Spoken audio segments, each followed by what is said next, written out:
This is Tyrone Bowman tonight, and I'm back with part two about the death and legacy of WWE legend Bobo Brazil explained according to the Sportster. In part one, I talked about how segregation affected professional wrestling and how Bobo Brazil should have been recognized by the NWA as a world champion. So I'm going to pick up where I left off. And we'll continue from there. So I want to go back to some things. So I'm going to pick up from here. So Brazil was trained by Joe Zavaldi, and he made his debut wrestling for the NWA and its affiliated promotions. He was primarily wrestling out of the Detroit area. During this time in professional wrestling, due to segregation, black wrestlers were only allowed to wrestle other black wrestlers. They were not allowed to interact with white wrestlers. So, even though Brazil became popular among both the black and white fans who watched him wrestle, he still faced discrimination and bigotry inside and outside the ring. However, the popularity of Brazil could not be ignored.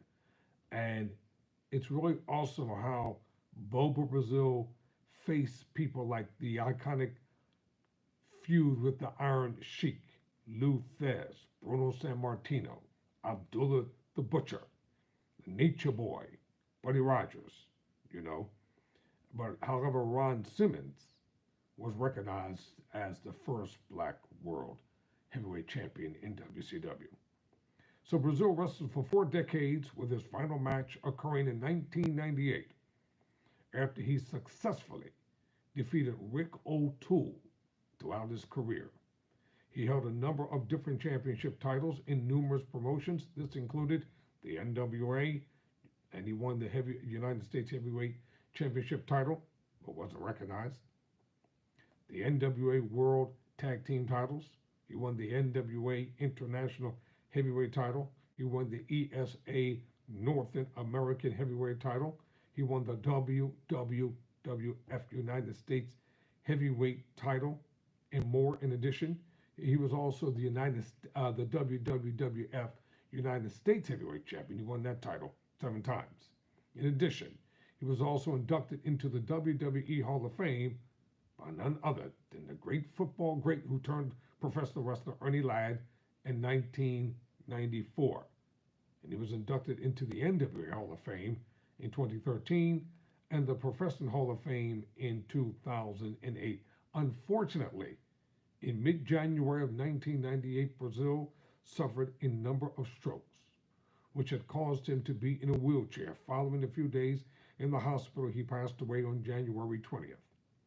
Inside the ring, Brazil left behind an incredible resume of phenomenal matches and feuds with countless legends. With numerous titles and honors to his name, Brazil was truly one of the best to ever step into the ring or the squared circle. He inspired professional wrestling legend Rocky Johnson, the father of The Rock, and boxing legend Joe Frazier. All of this ties into the groundbreaking impact and legacy that made professional wrestling a better place for everyone. In professional wrestling today, we see the changes that have come from Brazil. Professional wrestling has become a far more inclusive place for people of various races, ethnicities, religions, genders, sexual orientation, and more. What he did caused a significant change within the landscape of professional wrestling that can be seen within the business today.